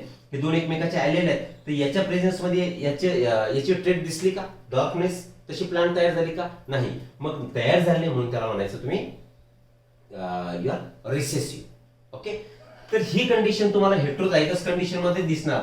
आता हेट्रोझायगस काय, होमोझायगस काय, शॉर्टकट मध्ये सांगतो. हे दोन्ही सारखे, हे दोन्ही सारखे एकमेकाचे आलेली, बरोबर आहे. मग यांना तुम्ही म्हणायचं होमोझायगस. होमो म्हणजे सेम. जर दोन्हीही ॲलेलिक जीन्स, ॲलेलिक पेअर जर ह्या सारखेच असतील तर होमोझायगस. पण हे वेगवेगळे आहेत की इथे वेगवेगळे आहेत. मग ही कंडिशन कोणती म्हणायची तुम्ही? हेट्रोझायगस म्हणायची. म्हणजे both the genes of allelic pair are different, त्याला हेट्रोझायगस म्हणा. आगे बढ़ेंगे. फिनोटाइप आणि जिनोटाइप म्हणजे काय? फिनोटाइप समजा. वेल वेल वेल क्या निकालो भी. हा ठीक आहे, समजून घ्यायचं बाळांनो. ही मी आता इथे अशी एक प्लांट काढली. This is plant 1. Okay. And this is plant 2. मला एक सांगा, ही प्लांट 1 ही प्लांट 2, याच्यापैकी तुम्ही टॉल प्लांट कुणाला म्हणणार? कुणाला म्हणणार? ऑब्विसली याला. ही झाली टॉल प्लांट. कमी हाईटची प्लांट कुणाला म्हणणार? याला, प्लांट 2 ला. याला म्हणणार तुम्ही डॉर्फ प्लांट. काय बघून तुम्ही याला टॉल आणि डॉर्फ बोलले? फक्त बाहेरून तुम्ही बघितलं, यस हा ही उंच दिसते, मग उंच आहे त्याला टॉल म्हणा. म्हणजे एक्सटर्नली बाहेरून बघून तुम्ही सांगितलं. म्हणजेच external appearance of an individual for any trait. तुम्हाला काय बघायला सांगितलं मी? इथे हाईट बघायला सांगितली, तर ती हाईट काय झाली? ट्रेट झाली. जर कलर बघायला सांगितला असता आणि याच्यामध्ये समजा हे असं एक फ्लावर आहे आणि हे फ्लावर बघायला सांगितलं, इथे सुद्धा एक असं फ्लावर आहे, तर तुम्ही काय बघून सांगितलं असतं? हा हे जे दिसतंय मला रेड दिसतंय, हे व्हाईट दिसतंय. काय बघून सांगितलं? एक्सटर्नली बघून सांगितलं. बाहेरून बघून दिसलं तुम्हाला हा रेड आणि हा व्हाईट. मग external appearance of particular trait, कारण रेड आणि व्हाईट काय झाले? ट्रेट झाले. कलर काय झालं? कॅरेक्टर झालं. तर असं जे असणार आहे त्याला म्हणायचं फिनोटाईप. ठीक आहे. जिनोटाईप कशाला म्हणायचं ह्याच एक्झाम्पलनी समजून घेऊ. या प्लांटला तुम्ही काय बोलले रे बाबा, टॉप. याला काय म्हटले, डॉर्फ. काय बघून म्हटले होते, एक्सटर्नल. त्याला काय बोललो आपण, फिनोटाईप. पण अगोदरचा एक्सपेरिमेंट घेऊ आपण. हे टी टॉल होतं आणि हे काय होतं, डॉर्फ. यांच्यापासून जे तयार झालं होतं ते सुद्धा कसं तयार झालं होतं, टॉल. ओके. आणि डॉर्फ हा काय कसा होता, डॉर्फ होता. ठीक. मग मला एक सांगा, यालाही टॉल म्हटले, यालाही टॉल म्हटले. मग आता तुम्ही बाहेरून बघू तर सांगितलं की हे टॉल आहेत, पण याच्यामध्ये असे जीन्स प्रेझेंट आहेत की असे जीन्स प्रेझेंट आहेत हे तुम्ही बघू शकले का, नाही. मग हे टॉलनेस आलंय तर या जीनमुळे आलंय. हे जीन म्हणजेच कोणते, होमोझायगस झाले, सारखे आहेत. आणि हे डिफरंट आहेत, हेट्रो म्हणजे डिफरंट, तर याला तुम्ही म्हणा हेट्रोझायगस. ओके. तर हेट्रोझायगस कंडिशन मध्ये सुद्धा टॉल दिसणार, होमोझायगस मध्ये सुद्धा टॉल दिसणार. आणि तुम्ही बाहेरून बघून सांगितलं होतं म्हणजे फिनोटाईप बघितलं होता, पण आतमध्ये कोणत्या जीन्समुळे ते टॉलनेस त्यांच्यामध्ये आलं हे तुम्ही सांगू शकले नाही. असं ज्या जीन्स पासून ते कॅरेक्टर ट्रेट तयार झालेली असते त्याला म्हणायचं genotype. Genetic constitution. Genetic constitution म्हणजे काय, हे टीटी किंवा हे टीटी, त्याला म्हणायचं जेनेटिक कॉन्स्टिट्यूशन. और जेनेटिक मेकअप. जेनेटिक मेकअप काय, मग capital T small T of an organism with respect to particular trait. Trait कोणती, हाईट. मग हाईट कुणामुळे, याच्यामुळे बाबा. मग हे झालं जेनेटिक जिनोटाईप झाला. काय जिनोटाईप, capital T X small T आहे. कारण टी तर हा ॲलेल मधला हा डॉमिनंट आहे, हा रिसेसिव्ह आहे, आणि हे दोन्ही डॉमिनंट आहे. आणि हे टी डॉमिनंट असल्यामुळे दोन्हीमध्ये टॉलनेस कॅरेक्टर दिसतात. मग त्यांच्या कोणत्या जीन्समुळे ती पर्टिक्युलर ट्रेट दिसली त्याला तुम्ही म्हणायचं जिनोटाईप. आगे बढ़ते. Homozygous, heterozygous. ओके. होमोझायगस आणि हेट्रोझायगस हे कशाला म्हणायचं, आत्ताच सांगितलं मी तुम्हाला. होमोझायगसला प्युअर म्हणा, हे टी. आता याच्यापासून एकच टी बाहेर येणार, तर खालची प्लांट सुद्धा कशी तयार होणार, टॉलच होणार. किती जनरेशन घ्या, सगळ्या प्लांट टॉल असतील. ही सुद्धा घ्या, ही प्लांट कशी आहे तुमची, डॉर्फ आहे. मग डॉर्फ आहे याच्यापासून गॅमेट टी येणार. मग ह्या गॅमेट पासून असेच जर प्लांट सगळे आहेत तर सगळ्यात खाली ज्या जनरेशन मध्ये प्लांट तयार होतील त्या सगळ्या कशा असणार आहेत, डॉर्फ आहेत. म्हणजेच ह्या प्लांट कशा आहेत, प्युअर. ही ट्रेट कशी आहे, प्युअर. आणि हे दोन्हीही सारखेच आहेत बरं, म्हणून त्यांना आपण बोललो होमोझायगस. आणि होमोझायगस कंडिशन मध्ये सिंगल गॅमेट इज प्रोड्यूस्ड. या टीटी मधून एकच टी बाहेर आला, या टीटी मधून एकच टी बाहेर आला. आणि या T small T capital T ला तुम्ही काय म्हटले, गॅमेट. मग एक लक्षात ठेवायचं आहे, होमोझायगस कंडिशन मधून single gamete is produced. MSTCET चा क्वेश्चन आहे, किंवा वन लाईन सेंटेन्स मध्ये आन्सर द्यायचं असेल तरी सुद्धा हेच आन्सर राहणार. आता हे दोघांचं जर कॉम्बिनेशन केलं तुम्ही तर इकडे काय तयार झालं होतं, टीटी. पण आता हे होमोझायगस आहे का, नाही, हेट्रो, डिफरंट. मग ही कंडिशन कोणती झाली आहे, हेट्रोझायगस कंडिशन झाली आहे. मग हेट्रोझायगस कंडिशन मध्ये मी इकडे लिहितोय, जागा नाहीये, ही हेट्रोझायगस कंडिशन आहे. तर यांच्यामधून कोणते गॅमेट बाहेर पडतील, त्यांच्यापासून डिफरंट गॅमेट. हा एक गॅमेट तयार होईल आणि हा एक गॅमेट तयार होईल. म्हणजेच हेट्रोझायगस कंडिशन मध्ये 2 gametes are produced. Homozygous condition मध्ये सिंगल गॅमेट, हेट्रोझायगस कंडिशन मध्ये 2 gametes are produced. Okay. An individual possessing identical allele for particular trait. Trait काय, टॉल. आयडेंटिकल आहेत, एक्झॅक्ट सारखे आहेत, इथे एक्झॅक्ट सारखे आहेत, असे जे त्यांना म्हणायचं तुम्ही होमोझायगस.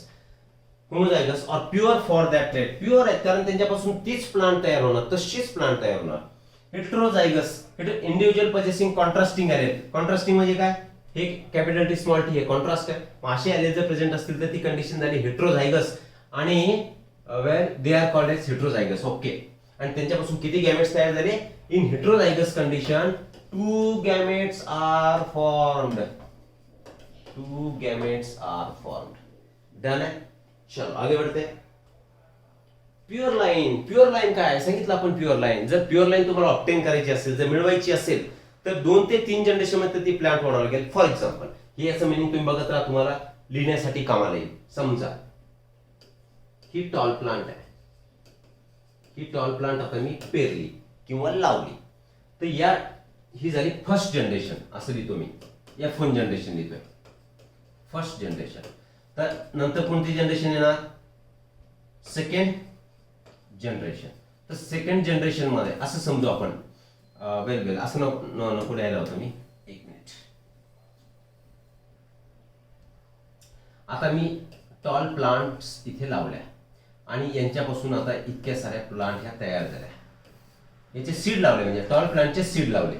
या टॉल प्लांटचे आपण काय लावले? सीड. ओके. तर याच्यापासून टॉल तयार झालीये, डॉर्फ झालीये. इथे टॉल दिसतीये, टॉल दिसते, ही पण टॉल आहे, ही पण टॉल आहे, ही पण टॉल आहे आणि ही प्लांट डॉर्फ आहे. म्हणजे कॉम्बिनेशन मध्ये प्लांट तयार झाल्या. ओके. याचा अर्थ काय झाला की याच्या हे प्युअर असणार आहे का? असणार नाही. जर प्युअर असती तर सगळ्या प्लांट कशा आल्या असत्या? टॉल आल्या असत्या. आणि टॉल साठी कंडिशन काय आपली?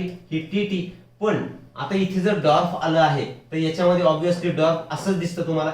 म्हणजे ही प्लांट ही होमोझायगस असेल की हेट्रोझायगस? 100% हेट्रोझायगस असणार, कारण हे कॅरेक्टर दिसतंय. ओके. हे जाऊ द्या. मग काय केलं? ही डॉर्फ प्लांट काढून टाका, ही वगळून टाकली. आता या टॉल प्लांटच्या सीड्स तुम्ही काढल्या. ओके.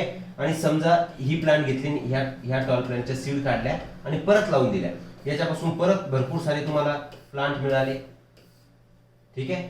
तर आता हे tall tall tall tall dwarf tall tall. बरं. मग ही डॉल प्लांट परत तुम्ही काढून टाका, याचे सीड घेऊच नका. ही जी ह्या टॉल प्लांट आली याचा एक सीड घ्या. आता हे टॉल प्लांट घेतली आणि त्याचं सीड घेतलं. याच्यापासून परत एक वेळा तुम्हाला आता भरपूर सारे असे प्लांट मिळाले. तर या जनरेशन मध्ये तुम्हाला सगळे प्लांट आता काय मिळाले? टॉल. याचा अर्थ हा झाला की तुम्हाला आता ही याच्यामध्ये प्युअरली असे जीन्स प्रेझेंट असतील. म्हणजेच ह्या ज्या प्लांट तुम्ही तयार केल्या त्याला म्हणायचं तुम्ही काय ऑब्टेन केलाय?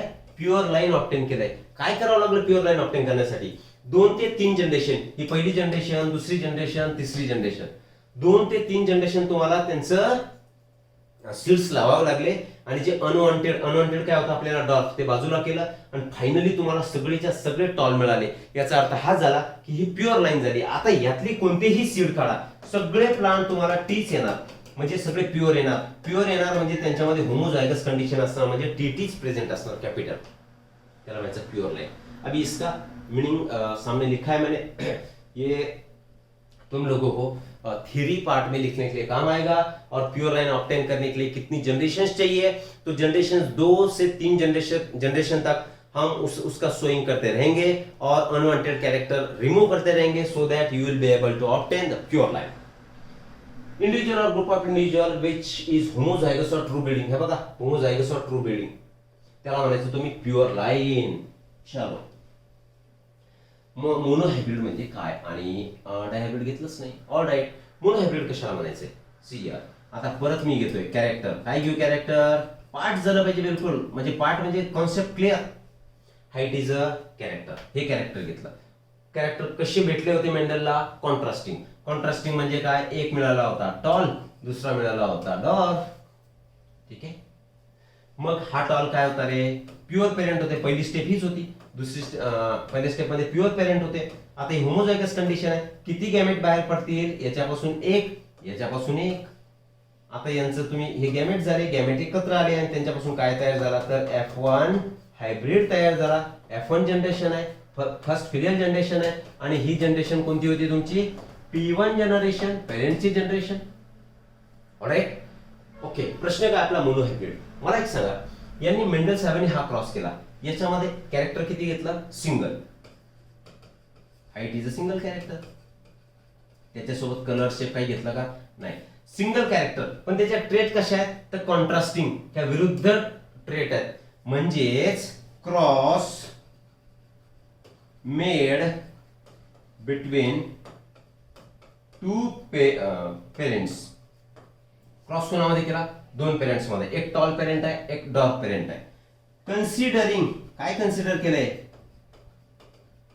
1 pair of contrasting character. 1 pair of contrasting विरुद्ध 1 पेअर ऑफ कॉन्ट्रास्टिंग कॅरेक्टर. ठीक आहे. Cross made between 2 parents considering 1 pair of contrasting character and hybrid is obtain. काय मिळालं तुम्हाला? इथे हायब्रिड ऑब्टेन झालाय. And hybrid is obtain. Hybrid तुम्हाला मिळाला. तर असा जो हायब्रिड तुम्हाला मिळाला, तर या हायब्रिडला तुम्ही काय म्हणायचं रे बाबा? मोनो हायब्रिड म्हणायचंय. पुन्हा एक वेळा, मोनो हायब्रिड कशाला? ज्यावेळी एकच कॉन्ट्रास्टिंग कॅरेक्टरची पेअर तुम्ही जेव्हा घ्याल, एकच कॉन्ट्रास्टिंग ट्रेटची, कॅरेक्टर एकच आहे, फक्त कशात कॉन्ट्रास्टिंग, त्यांच्यापासून जो हायब्रिड तयार झाला, जो F1 हायब्रिड म्हटलं होतं आपण, तर त्यालाच तुम्ही मोनो हायब्रिड म्हणू शकता. आणि हा जो क्रॉस केलाय, तर या क्रॉसलाच तुम्ही म्हणायचंय मोनो हायब्रिड क्रॉस. यालाच तुम्ही काय म्हणायचंय? मोनो हायब्रिड क्रॉस म्हणायचंय.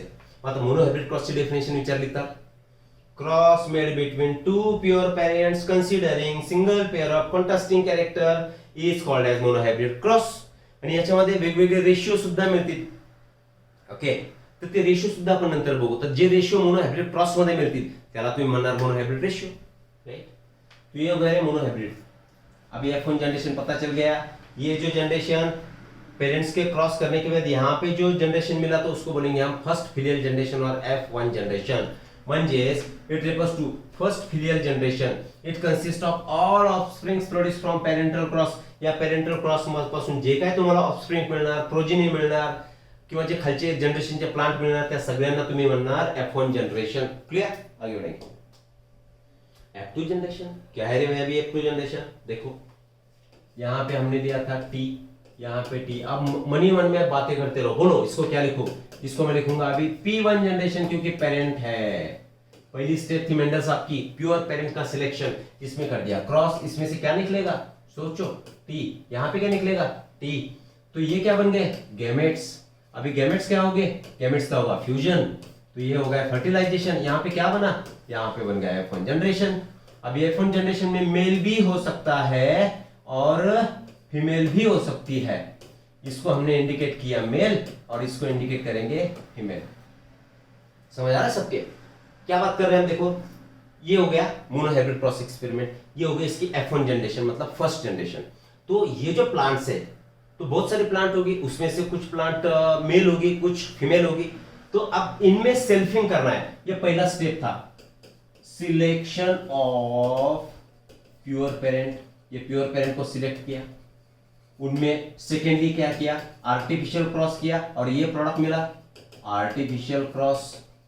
और अभी तीसरी स्टेप है हमारी सेल्फिंग, और उस सेल्फिंग को ही हमने बोला था नेचुरल पोलिनेशन. क्या कहा था? नेचुरल पोलिनेशन कहा था. अब क्या होगा? देखो, ये कंडीशन कौन सी बन गई? हेट्रोजाइगस. ये दोनों होमोजाइगस थी. होमोजाइगस कंडीशन में एक ही गैमेट बाहर निकला, यहाँ पे भी एक ही निकला. ये तो हेट्रोजाइगस कंडीशन है, तो इसमें से दो गैमेट्स बाहर निकलेंगे, लेकिन दो मेल के हो गए और दो फीमेल के हो गए. देखो, यहाँ पे चेकर बोर्ड का वापर हम करेंगे. ये चेकर बोर्ड. यहाँ पे मैं लिख रहा हूं अभी ये मेल है और यहाँ पे लिखा मैंने ये फीमेल है. तो ऐसा नहीं, एक ही इसमें करेंगे.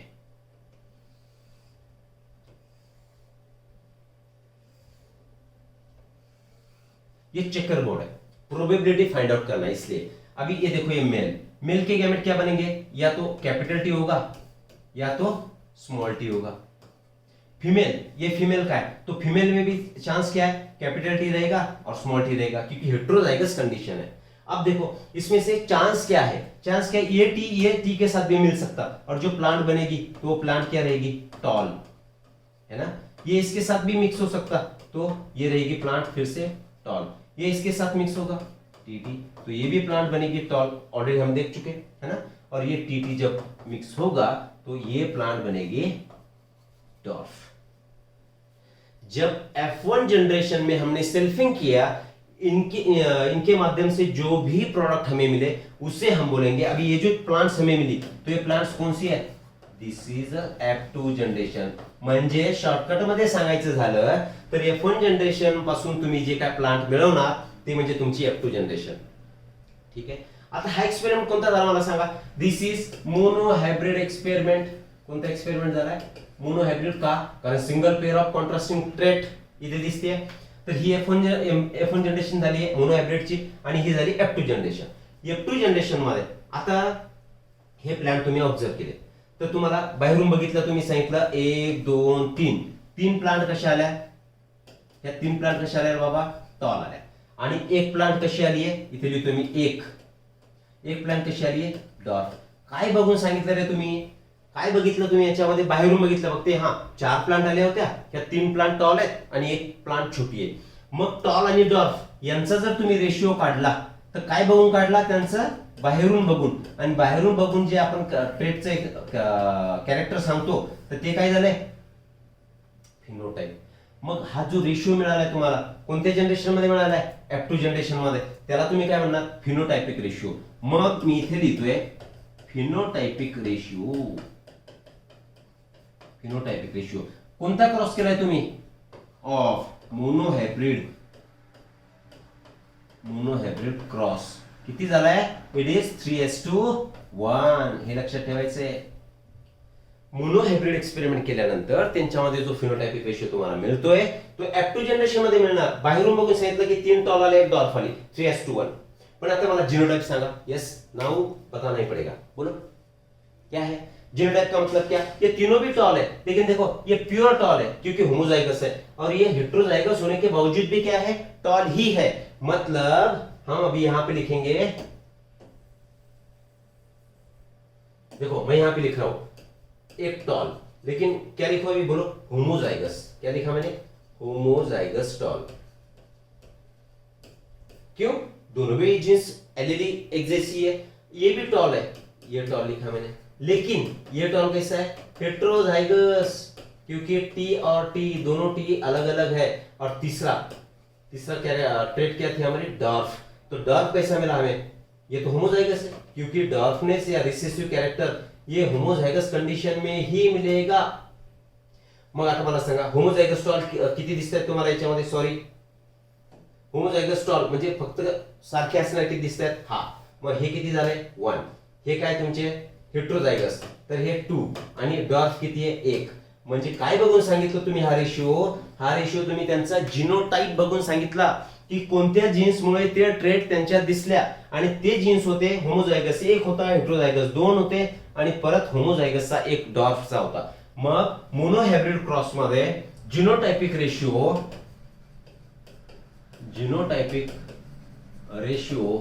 ऑफ मोनोहायब्रिड काय आला? हा 1:2:1. इम्पॉर्टंट आहे, सीटी मध्ये विचारते की मोनोहायब्रिडचा फिनोटाइपिक रेशिओ सांगा. दॅट इज बाहेरून बघून 3 टॉल 1 डॉर्फ 3:1. आणि तो जर जीनोटाइपिक विचारला तो 1:2:1. ओके, चलो आगे बढ़ेंगे. हम थे F2 जनरेशन. F2 जनरेशन सबके समझ आया? और F2 जनरेशन के संबंध में एक चीज हमने और क्या एडिशनल देखी कि उसमें रेशियो भी हमें मिलेंगे, फिनोटाइपिक भी मिलेंगे और जीनोटाइपिक भी मिलेंगे. ओके, पनेट्स की और चेकर बोर्ड यहां पे जो मैंने निकाला था ये किधर है? पीछे. अरे गायब हो गया, मैंने मिटा दिया. ओके, ही जे तुम्ही काढला होता हा बोर्ड की प्रोबेबिलिटी चेक केली होती आपण. इथे टी लिहिलं, इथे टी आणि इथे टी लिहिलं होतं, बरोबर की नाही? तर आपण प्रोबेबिलिटी चेक केली की ह्या याच्या सोबत मिक्स होऊन असं तयार होईल, हा याच्या सोबत टीटी तयार करेल, हा टीटी आणि हा याच्या सोबत जाऊन टीटी. तर आपण प्रोबेबिलिटी चेक केली, शक्यता की कोणत्या टाइपचे प्लांट किती येतात. एका बोर्डचा वापर केला, आणि हा बोर्ड म्हणजे तुमचा पनेट स्क्वेअर किंवा चेकर बोर्ड. काय कशासाठी आहे? It is the probability table. हा टेबल आहे प्रोबेबिलिटी, शक्यता किती टॉल आहेत, किती डॉर्फ आहेत, डिफरंट परम्युटेशन आणि कॉम्बिनेशन, किती किती कॉम्बिनेशन होऊ शकतात. हा याला हा याला हा याला हा याला कॉम्बाईन होऊ शकतो, कॉम्बिनेशन होऊ शकतं. त्याला म्हणायचं पनेट स्क्वेअर किंवा चेकर बोर्ड.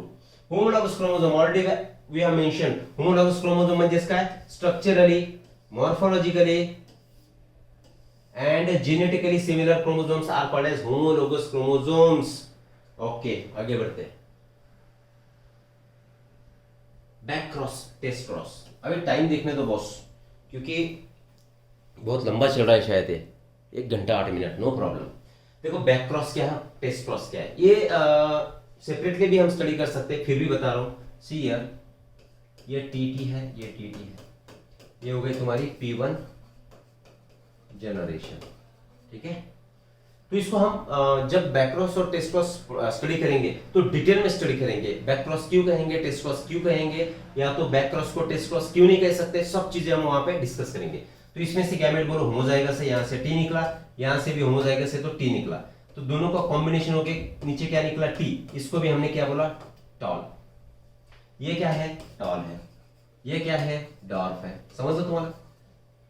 हा टॉल डॉर्फ. आणि फर्स्ट F1 जनरेशन, या F1 जनरेशनला तुम्ही काय म्हटले? टॉल म्हटले. पण तुम्हाला माहिती आहे का की बाहेरून बघून सांगितलं तुम्ही ही टॉल आहे म्हणून F1 जनरेशन, तुम्हाला त्यातले कुठले जीन्स आहे? कारण या जीन्समुळे पण टॉल दिसतोय आणि याच्यामुळे पण टॉल दिसतोय. पण तुम्हाला माहिती आहे का हे जे खाली प्लांट तयार झाले की त्यांच्यामध्ये हेच जीन्स आहेत किंवा हेच जीन्स आहेत? नाही.